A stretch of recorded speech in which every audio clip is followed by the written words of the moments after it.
रामकृष्ण हरी. नवरात्रानिमित्त सर्व हिंदुस्थानवासियांना मी शुभेच्छा देतो. आणि खरं तर नवरात्राच्या दिवसामध्ये आपणाला एक सुंदरसा संकल्प करायचा आहे. तो संकल्प असा असेल की या मोबाईलच्या दुनियेमध्ये आणि या दगदगीच्या जीवनामध्ये आपली जी नाती संपत चाललीत ना, ती नाती जपण्याचा आपण प्रयत्न करायचा आहे. तर ही नाती आपली संपत चाललीत, कशा प्रकारे संपत चाललीत? आजकाल एक आपली म्हण आहे आपली की माई मरो आणि मावशी वरो. ही आजकाल मावशी बोट आपल्याला घरामध्ये कुठे शोधू सापडत नाही. स्त्री सांजेच्या वेळेला आपल्या नातवंडांना रामा लक्ष्मणाची गोष्ट सांगणारी आजी कुठे सापडत नाही.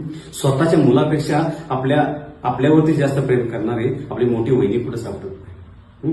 ही सगळी नाती संपुष्टात आलीत, संपत चालली. ही वाचवण्यासाठी फक्त आपल्याला एकच करावं लागेल मित्रांनो, की आपल्याला मुलगी वाचवली पाहिजे. मुली वाचली तर ह्या सगळ्या नात्या आपली जिवंत राहणार आहेत. रामकृष्ण.